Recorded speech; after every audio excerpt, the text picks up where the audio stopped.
Sesuai request teman-teman, kali ini saya akan ulas Ahmad Kosinudin. Pengacara Roy Suryo CS ini memang salah satu paling heboh ketika tampil di TV-TV. Publik yang belum tahu latar belakang Kosinudin mungkin tertipu dan berpikir dia pengacara berani, bersih, dan hebat. Tunggu dulu.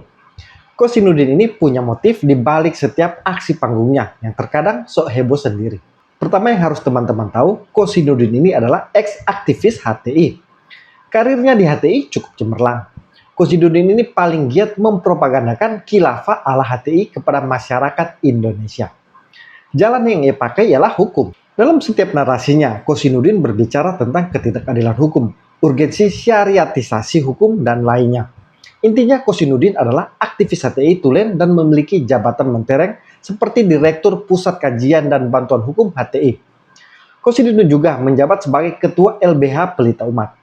Keahliannya di bidang hukum ia manfaatkan untuk menciptakan polarisasi umat muslim dan menggiring mereka semua ke dalam komando makar NKRI untuk menegakkan khilafah saat dia masih aktif menjadi aktivis HTI.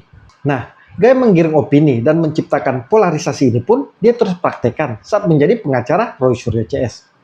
Lihat saja narasinya di setiap debat dan dialog, selalu melakukan framing untuk menyerang Jokowi dan keluarganya. Ada salah satu pernyataan Kosinudin yang dulu sempat heboh yang sempat diulas media, yaitu sebagai berikut. Syariah yes, khilafah yes, Pancasila no, NKRI no. Jadi sebagai umat Islam, maka wajib terikat dengan kesepakatan founding father, yakni para sahabat. Wajib terikat dengan syariat Islam dan memperjuangkan sistem khilafah. Syariat dan khilafah yes, Pancasila dan NKRI no. Jadi dengan pernyataan Kosinudin ini sudah jelas arah gerakannya. Nah, ketika HTI dicap sebagai organisasi terlarang dan dibubarkan oleh Jokowi, para aktivisnya bermain lebih pintar. Mereka tidak lagi vulgar mengeluarkan pernyataan ingin mendirikan negara khilafah dan menghapus Pancasila dan NKRI. Mereka bermain senyap dan strategis. Salah satunya menghancurkan Jokowi, Prabowo, dan Gibran. Karena jelas di tangan tiga orang ini HTI tidak akan pernah bebas bergerak lagi atau terang-terangan. Jadi mereka harus mengganti presiden yang sesuai dengan ideologi mereka dan bisa melindungi gerakan mereka. Tidak lain dan tidak bukan adalah Anies Baswedan. Sehingga kita bisa lihat semua ex-HTI dan FPI berkumpul menjadi pendukung Anies di Pilpres 2024 lalu. Mereka juga memuji Anies setinggi langit seperti pernyataan dari Dr. Tifa yang juga ex-aktivis HTI. Jadi serangan ijazah Jokowi dan Gibran ini tidak lain untuk agenda politik jangka panjang di 2029 nanti. Jika Jokowi melemah, otomatis kekuatan Prabowo Gibran akan melemah juga di 2029. Hanya dengan begitu akan semakin mudah Prabowo Gibran dikalahkan calon presiden usungan mereka. Jadi pertama, teman-teman harus paham strategi besar mereka ini. Tujuannya memang bukan ijazah Jokowi dan Gibran. Itu hanya alat atau sarana. Tujuan sebenarnya yaitu bagaimana mengganti presiden di 2029 nanti sesuai dengan calon yang mereka usung atau yang pro HTI. Jika teman-teman sudah paham agenda besar ini, akan semakin mudah menganalisa semua gerakan ex-aktivis HTI ini. Kembali ke soal Kosinudin. Pada kesempatan ini juga saya akan membeber 10 bukti bahwa Kosinudin ini sebenarnya tidak ada apa-apanya dan gampang membaca arah argumennya. Serangan fitnah ijazah palsu Jokowi dan Gibran ini memang hanya alat mereka, yaitu untuk menghancurkan Jokowi dan membuat framing di publik. Mereka ingin membangun opini bahwa Jokowi jadi presiden dengan menggunakan ijazah palsu. Sehingga Jokowi tidak layak jadi panutan rakyat, tidak layak dicintai rakyat. Semua rakyat harus berbalik menyerang Jokowi dan mendukung gerakan mereka.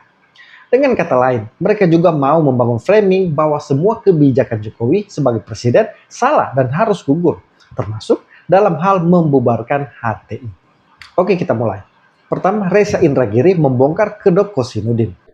Kenapa kedua belah pihak tidak bertemu? Anggaplah dalam sebuah ruang tertutup, Joko Widodo perlihatkan ijazahnya, Roy Suryo, Rizwan Syahipar lakukan pengecekan terhadap ijazah tersebut, selesai sudah. Dari kami? Ya. Pertama, tidak pernah ada tawaran itu. Yang kedua, ini domainnya bukan lagi domain Roy Suryo. Maka kenapa Roy Suryo meminta itu tampilkan di hadapan publik? Karena apa? Yang butuh diyakinkan bukan hanya Roy Suryo. Kalau kemudian Mas Ahmad selalu mengatakan tunjukkan ke publik, Ya. hari ini pertanyaan baliknya pasti akan publik yang mana? Karena itu saya memilih untuk menguncinya, dua pihak ini saya kunci rapat-rapat dalam sebuah ruangan. Silakan tunjukkan ijazahnya, lakukan pengujian di sana. Sudah selesai. Cukup kan? Enggak, karena hari ini klien kami ini punya tanggung jawab publik. Setelah Kalau itu kemudian sepanjang itu terbuka ya, terbuka, disaksikan kamera, publik bisa melihat, oh oke, itu yang kami tunggu. Untuk apa? Untuk publik juga tahu bahwa prosesnya transparan. Sekarang begini saja Mas Ahmad. Ya. Setelah Rismond dan Roy Suryo melakukan pengujian di tempat dalam ruang tertutup terhadap ijazah Joko Widodo, Kami nggak mau ada fitnah. justru nanti Roy Suryo dan Rismond ini para mengumumkan ke Enggak. publik. Kami nggak mau ada fitnah. Masuk angin lah itu di ruang itu, ngomongnya sesuai keinginan Jokowi. Kami nggak mau ada fitnah. Berarti benar dugaan saya. Apa itu? Walaupun ini sedang menjadi sebuah proses hukum, tapi menarik atensi publik tampaknya merupakan target utama. Bukan untuk hukum itu sendiri. Bukan, Tapi justru sungguh-sungguh untuk membangun opini publik. Justru target kami adalah memberikan keyakinan publik bahwa barang itu sahih. Sehingga publik tidak perlu bertanya kepada kami. Jika itu yang melakukan kami, sementara publik tidak melihat, kami posisinya akan sama seperti kuasa hukum, sama seperti media. Kenapa? Lah mereka sebelumnya nggak dipercaya, apalagi kami. Bahkan justru akan menjadi fitnah bagi kami. Jangan-jangan kalian masuk angin. Tadinya kenceng, misalnya kalau itu nanti hasilnya berbeda dengan yang selama ini diyakini begitu loh. Kalau fair, ya sudah, tampilkan publik, semua undang, cek, selesai. Dan ditampilkan itu di ruang persidangan.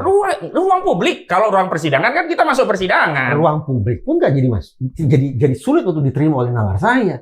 Ini kita ingin bicara tentang pengujian saintifik sebagai dasar kerjanya proses hukum.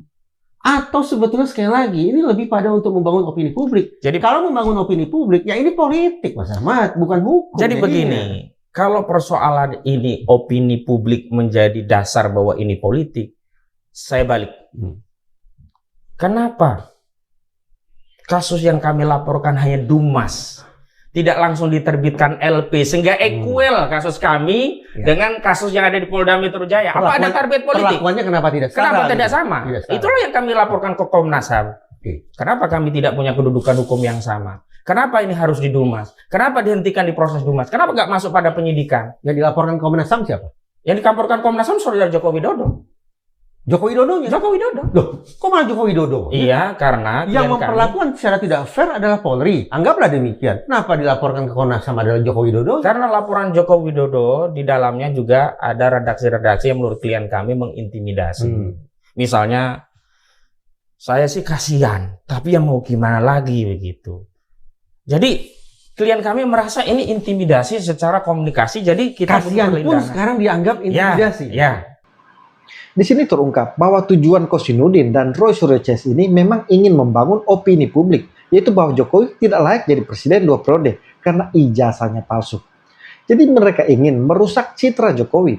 Kelihatan juga anehnya yang dilaporkan ke Komnas HAM Jokowi. Jadi saya setuju dengan logika Reza Indragiri di sini. Kalau memang dirasa penyidik yang berpihak, harusnya dilaporkan penyidik bukan Jokowi. Tapi sekali lagi, karena tujuan Kosinudin ini memang untuk menyerang Jokowi, untuk menghancurkan citra dan nama baik Jokowi. Kedua, Kosinudin di skakmat Kanjeng Pangeran Norman Hadinegoro, Ketua Umum Pernusa. Saya tanya Manda, ini negara hukum apa bukan? Ini negara hukum. Ini negara Pancasila apa bukan? Negara Pancasila. Yakin dengan Pancasila? Yakin. Pancasila sebagai sumber dari segala sumber hukum. Sendiri. Percayakan kepada hukum. Siapa yang tidak percaya? Udah jelas lah, kalau ingin menunjukkan ijazah aslinya, ya ke pengadilan. Anda sebagai pengacara, dorong tuh teman-temannya. Udah ke pengadilan aja. Nanti di pengadilan yang membuktikan ini asli atau tidak. Jadi jangan ngecap-ngecap, wah ini palsu dari mana? Apa udah lihat ijazahnya Pak Jokowi? Saudara juga sudah melihat. Saya juga belum lihat. Nah, kalau gitu sama Pak posisinya, Jokowi tidak di perlu pengadilan mempertanyakan saya. mintanya. Jangan, nggak ada urusan ditunjukkan dengan kalian. Nggak ada urusan juga Ini bahwa pengadilan harus tidak menunjukkan. memberi pembelajaran pada masyarakat. Di sini jelas, karena dalam narasi Kosinudin ini selalu menyerang penegak hukum seperti penyidik Polri. Dia memframing penyidik Polri seperti tidak netral dan berpihak kepada Jokowi. Padahal buktinya, kasusnya saja masih digantung penyidik. Jadi pihak Jokowi yang dirugikan. Nah, pernyataan Kanjeng Norman ini sederhana, mau mengarahkan bahwa Kosinudin ini harus patuh kepada hukum dan putusan hukum. Jangan karena misalnya nanti Roy Suryo menjadi tersangka, kemudian dibangun framing lagi hukum tidak adil. Jadi sebagai pengacara, malah seharusnya Kosinudin ini mendorong proses hukum hingga ke pengadilan, agar terang dan jelas. Ini malah terbalik, mereka takut ke pengadilan. Ketiga, Kosinudin diajari Yakub Hasibuan. Secara awal-awal itu ada asas namanya Fokus saja lah, nggak usah saling ngajari. res judicata, itu jelas ya. nggak fokus saja ke kasus, jangan ngajari saya. Kita sesama rekan sejawat. Saya juga anggota Auto Hasibuan. Veritate habetur. Itu namanya putusan pengadilan, itu harus dianggap benar dan harus dihormati. Jadi kalau memang ada orang yang berkeberatan sama sebuah kasus, kan ada langkah-langkah hukumnya.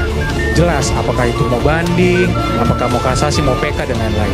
Kalau itu sudah dilakukan, ya udah mari kita hormati putusan pengadilan yang ada. Nah, itu penting buat kita semua pahami di sini gitu ya. Nah, kemudian ada juga tadi narasi-narasi seakan-akan ada ketidakpercayaan terhadap institusi Polri. Dari cara pemanggilan pihak, katanya kok sakit dipanggil ulang. Tapi kembali lagi, ada paksaan nggak? Tentunya saya yakin nggak ada paksaan. Walaupun nanti mungkin Polri yang berhak untuk menjelaskan ini. Ada nggak dipaksa untuk harus datang hari ini juga atau nggak dijemput? Kan tidak ada, saya yakin. Karena ini kan masih penyelidikan juga.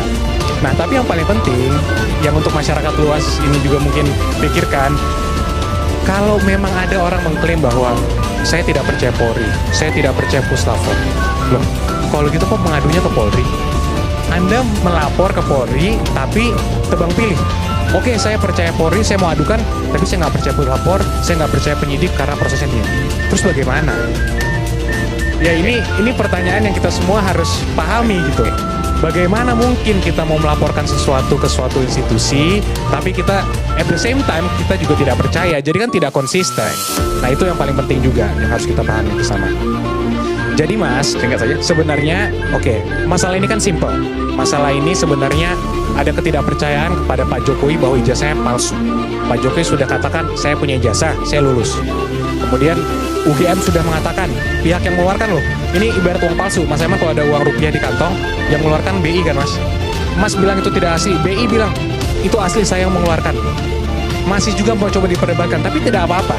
Kami ambil langkah hukum biar penyidik dan jalur hukum yang berwenang, pengadilan pun nanti kalau memang sampai pengadilan yang menentukan. Tapi kami melihat ini kasus yang sebenarnya simple, tapi dibuat seakan-akan banyak sekali masalah-masalah itu. Nah, jadi terakhir, jadi kami mau menghimbau seluruh pihak juga, khususnya masyarakat, tidak terprovokasi dengan hal ini, dan kami juga menghimbau semua pihak, termasuk yang mengaku ahli atau yang memiliki pendapat bahwa ijazah Pak Jokowi itu palsu, untuk marilah bersama-sama kita mencari kebenaran, bukan mencari kepalsuan. Karena kalau kita mencari kepalsuan, kita kacamata kuda. Semua opini publik, opini fakta-fakta, opini yang bukan opini, semua hal yang sebenarnya membuktikan bahwa itu asli, udah pasti tutup kuping, tutup mata. Jadi jangan kita mencari kepalsuan, mari kita cari kebenaran. Kosinudin memang kelihatan jengkel, tapi itu gayanya untuk mendistract lawan bicaranya. Namun apa yang dikatakan Yakub Hasibuan jelas. Seharusnya sebagai pengacara, Kosinudin juga harus mendorong proses hukum hingga ke persidangan. Bukan sebaliknya, seolah-olah takut menghadapi persidangan. Keempat, Kosinudin jual-jual nama rakyat. Dari lab forensik dan ini asli begitu. Baru kami merasa lega. Lah ini kan hanya narasi. Kalau narasi itu pula yang sudah dilakukan UGM dan rakyat gak percaya. Kalau narasi itu pula yang dilakukan oleh kuasa hukumnya yang katanya sudah melihat asli, rakyat gak percaya. Kalau narasi itu pula yang dicoba meminjam otoritas media, diundang 11 orang, kemudian dikatakan asli, masyarakat juga tidak percaya. Ternyata hari ini coba lihat saja di sosial media, bagaimana, apakah mereka percaya? Kecuali beliau berdua ini kalau di ruangan ini yang percaya. Yang di sini tanya saja, percaya. Dengan pedenya, dia menyebut rakyat gak percaya dengan Jokowi. Pertanyaannya, rakyat yang mana? Mayoritas rakyat percaya kok ijazah Jokowi asli.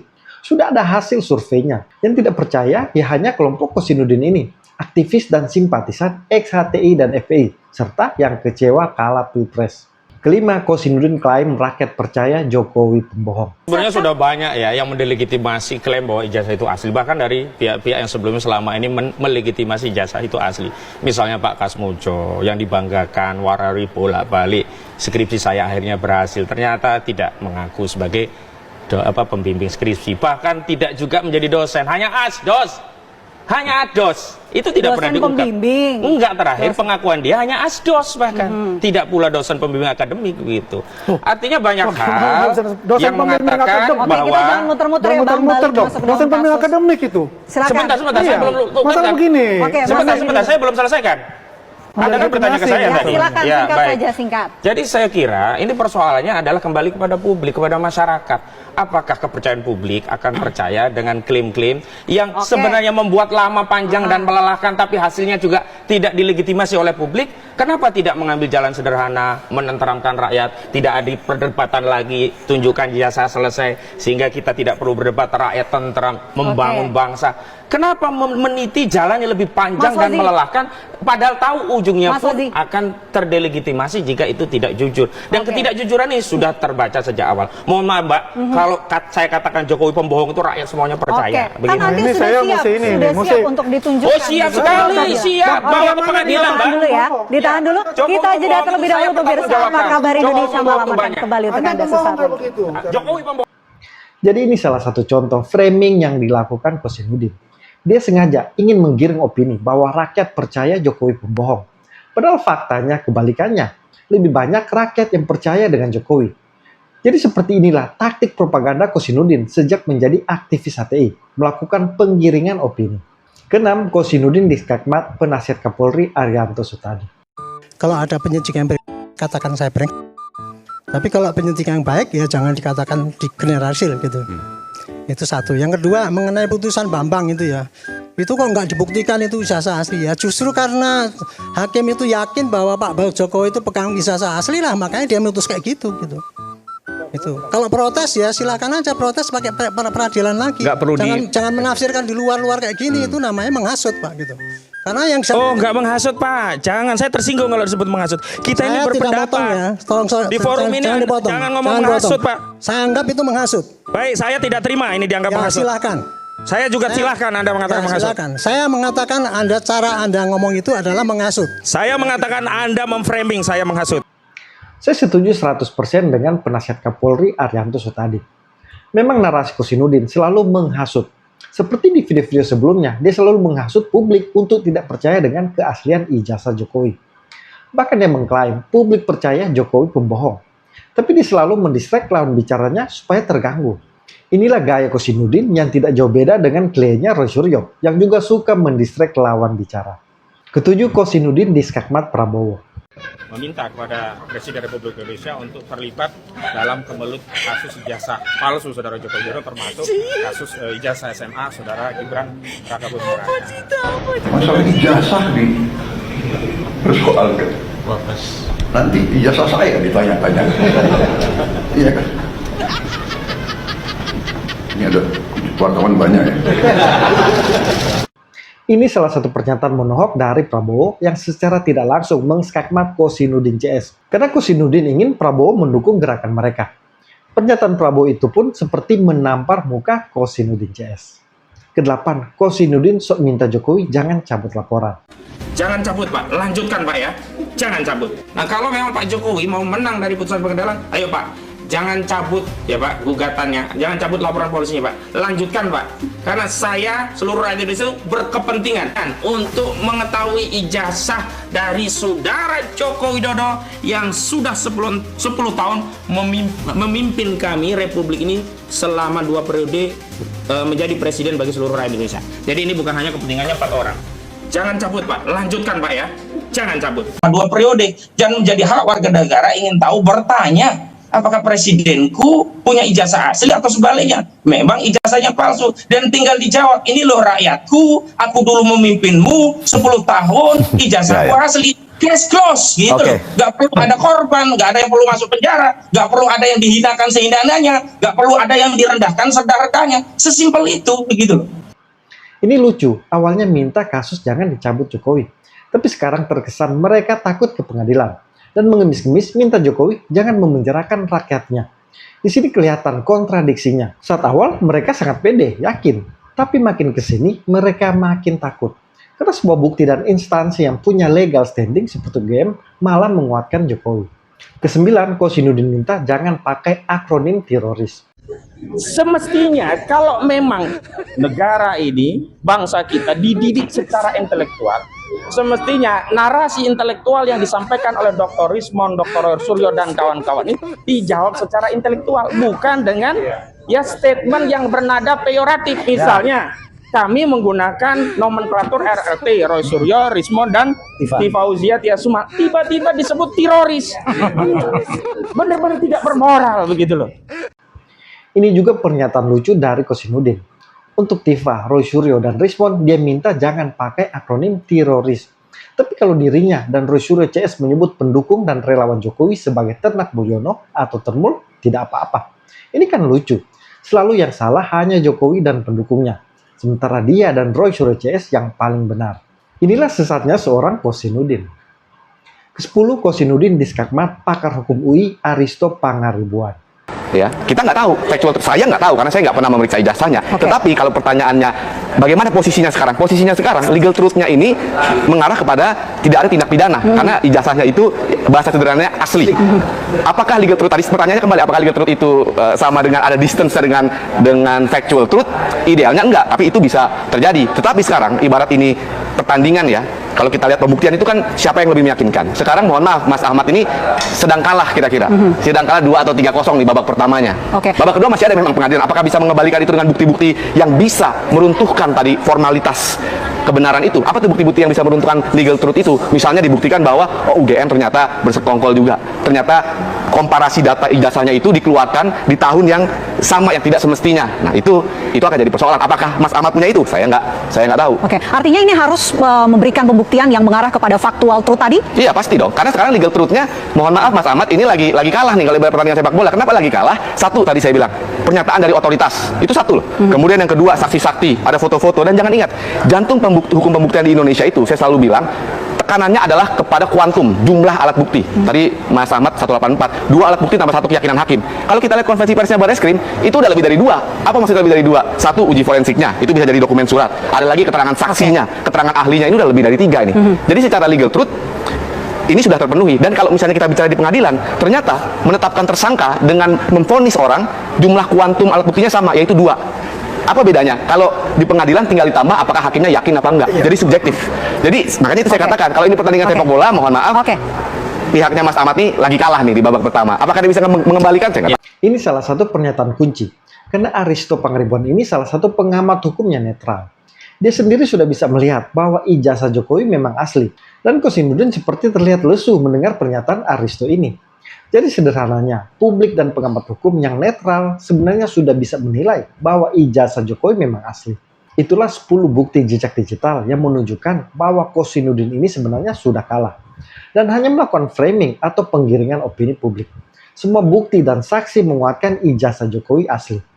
Mengutip pernyataan pakar hukum UI Aristo Pangaribuan tadi, jadi sebenarnya sudah kelihatan jelas kubu Kosinudin ini kalah telak. Itu yang membuat mereka takut ke persidangan. Sehingga kubu mereka terus membangun narasi baru, kesana kemari bahkan sampai ke kuburan.